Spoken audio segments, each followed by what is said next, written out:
বছরটিকে বলা হতো আমুল হজেন বা শোকের বছর। প্রথম যেদিন কোরআনের বাণী রাসূল সাল্লাল্লাহু আলাইহি ওয়াসাল্লামের উপর নাজিল হল, যেদিন তিনি ভয় পেয়েছিলেন যে তিনি হয়তো পাগল হয়ে যাচ্ছেন, সেদিন যে ব্যক্তিটি তাকে শান্ত করেছিলেন, তাকে আশ্বাস দিয়ে বলেছিলেন আল্লাহ কখনো আপনাকে অপমানিত করবেন না, সেই ব্যক্তির নাম খাদিজা বিনত খুয়াইলিদ রাদিয়াল্লাহু আনহা। যে ব্যক্তিটি নবুয়তের সবচেয়ে কঠিন সময়টায় রাসূল সাল্লাল্লাহু আলাইহি ওয়াসাল্লামের পাশে দাঁড়িয়েছিলেন, তাকে পরামর্শ দিয়েছিলেন, যার ঈমান এবং তাকওয়া এত উচ্চ স্তরের ছিল যে স্বয়ং আল্লাহ তাআলা এবং জিবরাইল আলাইহিস সালাম তার প্রতি সালাম পেশ করেছিলেন। যে ব্যক্তি রাসূল সাল্লাল্লাহু আলাইহি ওয়াসাল্লামের 4টি সন্তানের মা, যেই ব্যক্তি শুধুমাত্র তার স্ত্রী ছিলেন না, বরং যিনি ছিলেন তার জীবনের একটি স্তম্ভ, সেই খাদিজা রাদিয়াল্লাহু আনহা নবুয়তের 10ম বছরে ইন্তেকাল করলেন। এই ঘটনাটি রাসূল সাল্লাল্লাহু আলাইহি ওয়াসাল্লামের জন্য এতটাই কষ্টকর ছিল যে তিনি শোকে আক্রান্ত হয়ে কয়েকদিন ঘর থেকে বের হবারই শক্তি পাননি। এই একটি ঘটনাই হয়তো রাসূল সাল্লাল্লাহু আলাইহি ওয়াসাল্লামের জীবনের আমুল হজেন বা শোকের বছর হিসেবে আখ্যায়িত হওয়ার জন্য যথেষ্ট হতো, কিন্তু এর কিছুদিন পরেই তিনি আরেকটি বড় ধরনের ধাক্কা অনুভব করলেন। তার আপন চাচা আবু তালিব মৃত্যুবরণ করলেন।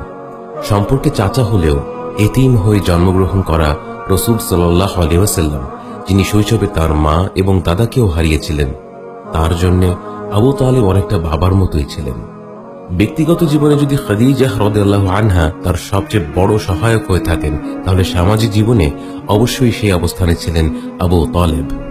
রাসূল সাল্লাল্লাহু আলাইহি ওয়াসাল্লামের জন্য এই মৃত্যুটা আরো বেশি বেদনাদায়ক ছিল, এই কারণে যে সারা জীবন তার আদরের ভাতিজাকে সব ধরনের সহযোগিতা করার পরেও জীবনের শেষ মুহূর্তে এসে আবু তালিব ইসলাম গ্রহণ করে মৃত্যুবরণ করতে পারেননি।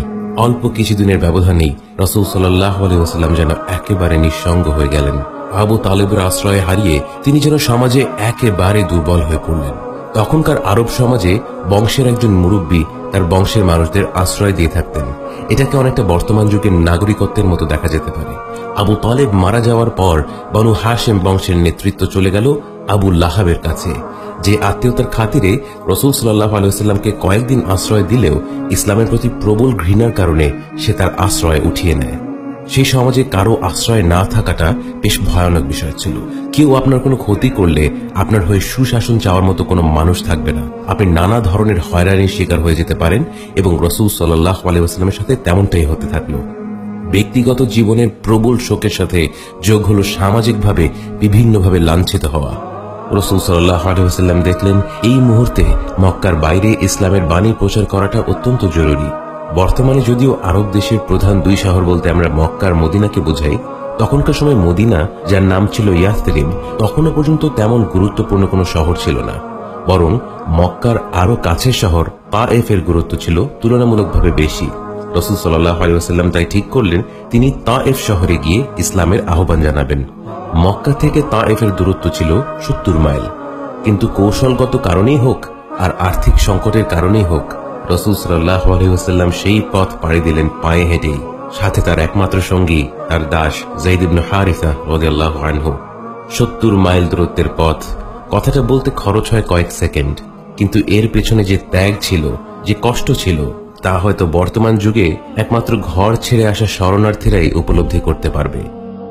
উত্তপ্ত সূর্যের নিচে কর্কশ নিষ্প্রাণ মরুভূমির মধ্য দিয়ে 50 বছর বয়সী রাসূল সাল্লাল্লাহু আলাইহি ওয়াসাল্লাম হেঁটে গিয়েছেন, যেন জাহেল কুরাইশেরা সত্যের বাণীকে দমিয়ে না দেয়, যেন পবিত্র এই কথাগুলো আমার আপনার কানে পৌঁছয়।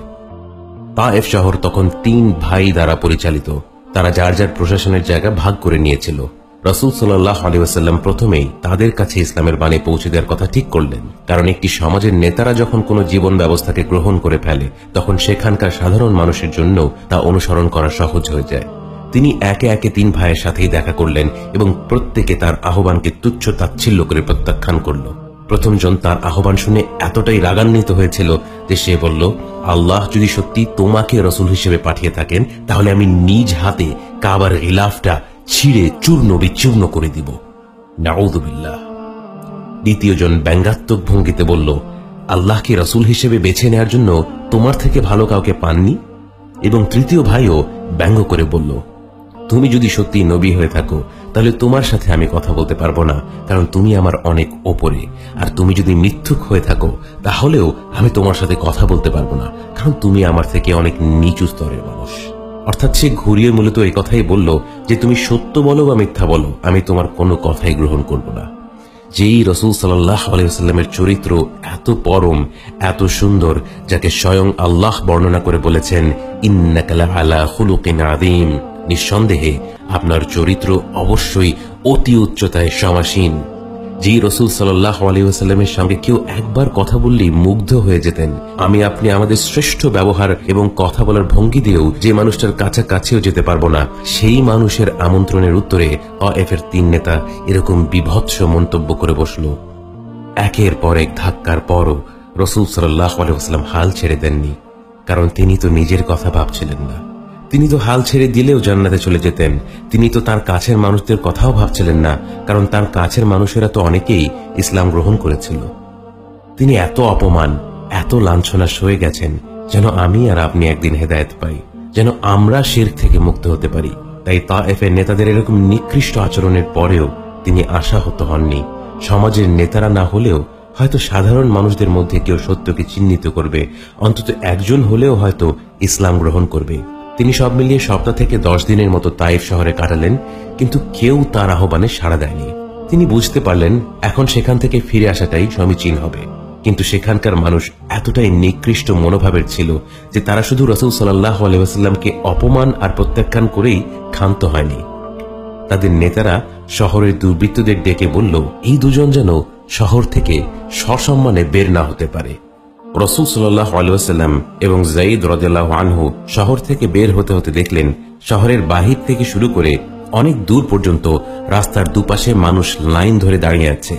যেই তারা শহর থেকে বের হতে শুরু করলেন, অমনি তারা তাদেরকে অনবরত পাথর মারা শুরু করলো। বৃষ্টির মতো একের পর এক পাথর এসে তাদের আঘাত করতে লাগলো। প্রতি ধাপে ধাপে এসে তাদের গায়ে পাথর পড়া শুরু করলো এবং তারা বিশেষভাবে রাসূল সাল্লাল্লাহু আলাইহি ওয়াসাল্লামের পাকে লক্ষ্য করে পাথর মারতে থাকলো, যেন তাদের বের হতে আরো বেশি সময় লাগে এবং তারা যেন আরো বেশি কষ্ট পেতে পেতে সেখান থেকে চলে যান। যায়েদ রাদিয়াল্লাহু আনহু এর পর্যায়ে অস্থির হয়ে পড়লেন এবং কিছুই বুঝলেন না ওরা কেন এমন করছিল। ওদিকে রাসূল সাল্লাল্লাহু আলাইহি ওয়াসাল্লামের গা থেকে রক্ত বের হতে থাকলো। পাথর তো আর কোনো তীর না যে একটা গায়ে এসে লাগলেই রক্ত বের হবে, বরং পাথর একের পর এক একই জায়গায় লাগতে লাগতে চামড়া ফেটে তার গা থেকে রক্ত বের হতে থাকলো। তিনি প্রায় অবচেতন অবস্থায় চলে গেলেন এবং দীর্ঘ 5 মাইল পথ ধরে সেই মানুষরূপী পশুরা তাদের পেছন পেছন যেতে থাকলো এবং তাদের দিকে পাথর নিক্ষেপ করতে লাগলো। ভেবে দেখুন একজন মানুষের অন্তর কতটুকু কলুষিত হলে সে কষ্ট করে 5 মাইল হেঁটে হেঁটে কাউকে পাথর মারবে, তারপর আবার সেই কড়া রোদে 5 মাইল হেঁটে হেঁটে ফিরবে। এরকম মানুষের কথা চিন্তা করলে আমার আর আপনার মনে কতটুকু ঘৃণা জন্মায় ভেবে দেখুন। কিন্তু এরপরে রাসূল সাল্লাল্লাহু আলাইহি ওয়াসাল্লাম যা করলেন তা সত্যি ভাষায় প্রকাশ করার মতো না। রক্তাক্ত, আহত, অবচেতন প্রায় অবস্থায় রাসূল সাল্লাল্লাহু আলাইহি ওয়াসাল্লামকে ধরে ধরে যায়েদ রাদিয়াল্লাহু আনহু কিছু দূর এগিয়ে একটি গাছের নিচে বসলেন। রাসূল সাল্লাল্লাহু আলাইহি ওয়াসাল্লামের পা থেকে এত বেশি রক্ত বের হচ্ছিল যে তার চামড়ার স্যান্ডেলটা তার পায়ের সাথে আঠার মতো লেগেছিল এবং একটু একটু করে টেনে টেনে স্যান্ডেলটা তার পা থেকে ছোটাতে হয়েছিল। এরপর রাসূল সাল্লাল্লাহু আলাইহি ওয়াসাল্লাম কি করলেন? অবিশ্বাস্য হলেও সত্যি, রাসূল সাল্লাল্লাহু আলাইহি ওয়াসাল্লাম এই ব্যথিত রক্তাক্ত শরীর নিয়ে সেই অবস্থাতেই 2 রাকাত নফল নামাজ পড়লেন। এরপর তিনি আকাশ পানে তাকালেন এবং আল্লাহর কাছে দোয়া করলেন। এবং তিনি এমন এক দোয়া করলেন যা প্রতিটি মানুষকে মুগ্ধ করবে এবং তার এই দোয়া যেন প্রতিটি নিপীড়িত, নির্যাতিত, অপমানিত এবং লাঞ্ছিত ব্যক্তির জন্য একটি দিক নির্দেশক। চরম দুর্দশা এবং হতাশার ভেতরে থেকেও আমরা আল্লাহর প্রতি কেমন আচরণ করব, কেমন মনোভাব রাখব, কিভাবে তারই উপর ভরসা করতে থাকব। রাসূল সাল্লাল্লাহু আলাইহি ওয়াসাল্লাম বললেন, হে আল্লাহ, একমাত্র আপনার কাছেই আমি আমার দুর্বলতার কথা জানাচ্ছি এবং একমাত্র আপনার কাছেই আমি আমার অভাবের কথা জানাচ্ছি এবং মানুষের নিকট আমার অসম্মানের কথা একমাত্র আপনাকেই বলছি। হে আরহামার রাহিমিন, আপনিই তো প্রতিটি দুর্বল ব্যক্তির রব এবং আপনিই আমার রব। আপনি কার কাছে আমাকে ছেড়ে দিলেন? এমন অচেনা মানুষদের কাছে যারা আমার ক্ষতি করতে চায়, নাকি এমন শত্রুর কাছে যাকে আপনি আমার চেয়ে অধিক শক্তি দিয়েছেন? হে আল্লাহ, যদি আপনি আমার উপর রাগ না করে থাকেন তাহলে এর কিছুতে আমার কিছু আসে যায় না, কিন্তু আপনার আশ্রয় পেলে আমার পরিস্থিতি আরেকটু সহনীয় হবে। হে আল্লাহ, আমি আপনার চেহারার নূরের কাছে আশ্রয় চাই, যা সব অন্ধকারকে উজ্জ্বল করে দিয়েছে, যা দুনিয়া এবং আখিরাতের সব বিষয়ের সংশোধক।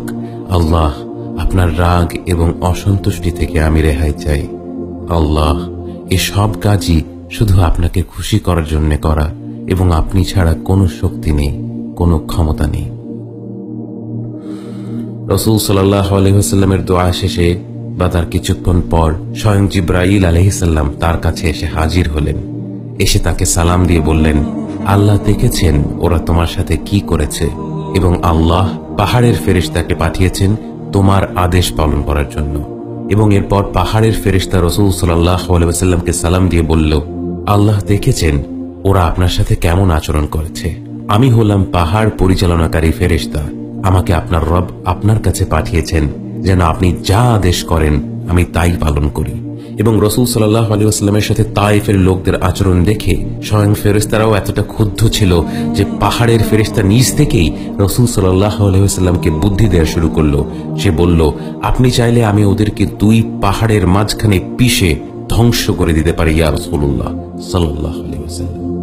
বিগত এক সপ্তাহেরও বেশি সময় ধরে নানা ধরনের দুর্ব্যবহারের মুখোমুখি হয়ে, নানা ধরনের অপমান সহ্য করে, শহরের দুর্বৃত্তদের কাছে অজস্র পাথরের আঘাতে রক্তাক্ত হয়ে যখন রাসূল সাল্লাল্লাহু আলাইহি ওয়াসাল্লাম তাদের ধ্বংস করার প্রস্তাব শুনলেন, তিনি বললেন, আসলে আমার আশা একটাই, যে এই লোকগুলো না হলেও তাদের পরবর্তী প্রজন্মগুলো যেন একমাত্র আল্লাহর ইবাদত করে এবং তার সাথে কাউকে শরীক না করে। অর্থাৎ এরা হয়তো ইসলাম গ্রহণ করেনি, কিন্তু ওদের ধ্বংস করে দিলে তো ওদের পরবর্তী প্রজন্ম আসারই সুযোগ হবে না। ভবিষ্যৎ প্রজন্মগুলো যেন ইসলামের বাণী শুনে সত্যকে গ্রহণ করে, সেই কথা ভেবে রাসূল সাল্লাল্লাহু আলাইহি ওয়াসাল্লাম পাহাড়ের ফেরেশতার প্রস্তাব প্রত্যাখ্যান করলেন। তিনি তায়েফবাসীদের ক্ষমা করে দিলেন এবং আজকে 1400 বছর ধরে তায়েফে একের পর এক লাখো মুসলিম সন্তান জন্ম নিচ্ছে, যারা আল্লাহ ছাড়া কাউকে ইবাদত করে না, যাদেরই পূর্বপুরুষদের মধ্যে ছিল সেই পাথর নিক্ষেপকারীরা, যারা বুক ভরা ঘৃণা নিয়ে আমার হাবিব সাল্লাল্লাহু আলাইহি সাল্লামের গায়ে নির্মমভাবে পাথর মেরেছিল। আজকে তাদেরই বংশধরেরা বুক ভরা ভালোবাসা নিয়ে, শ্রদ্ধা নিয়ে রাসূল সাল্লাল্লাহু আলাইহি ওয়াসাল্লামের গল্প পড়ে, তার প্রতি সালাওয়াত পাঠ করে, তার সাথে জান্নাতে সাক্ষাৎ করার স্বপ্ন দেখে, এবং এভাবেই রাহমাতুল লিল আলামিন, মহাবিশ্বের জন্য রহমত হিসেবে প্রেরিত রাসূল সাল্লাল্লাহু আলাইহি ওয়াসাল্লাম তার অনুগ্রহ দিয়ে বিজয়ী হয়ে গেলেন। এবং তার এই গুণাবলীগুলোর জন্যই আখিরাতে তিনি থাকবেন মাকামা মাহমুদে। দ্বিতীয় পর্বে আমরা রাসূল সাল্লাল্লাহু আলাইহি ওয়াসাল্লামের তায়েফ থেকে ফেরার পথের অভিজ্ঞতাগুলো দেখব এবং সেই ঘটনাগুলো থেকে শিক্ষণীয় বিষয়বস্তু আলোচনা করব। প্রথম পর্বের ঘটনাগুলো থেকে আমরা যে বিষয়গুলো নিয়ে ভাবতে পারি তা হলো, কঠোর প্রতিকূলতার সম্মুখীন হয়েও রাসূল সাল্লাল্লাহু আলাইহি ওয়াসাল্লাম কখনো আল্লাহর সিদ্ধান্ত নিয়ে অভিযোগ করেননি, বরং তিনি আল্লাহর কাছে তার নিজের দুর্বলতা তুলে ধরে, তার পরিস্থিতি তুলে ধরে সাহায্য চেয়েছিলেন। দ্বিতীয়ত, তিনি তার লক্ষ্যে সর্বদা অটল ছিলেন। তার লক্ষ্য ছিল আল্লাহকে খুশি করা। তাই এত কিছু সহ্য করার পরও তিনি বলেছেন, আল্লাহ, তুমি যদি আমার উপর রাগ না করো তাহলে আমার কোনো কিছুতেই কিছু যায় আসে না, আমি হাজারো প্রতিকূলতা সহ্য করতে পারবো। পরিশেষে এ থেকে আমরা এটাই বুঝতে পারি যে দুনিয়ার জীবনে বাধা বিপত্তি আসবেই।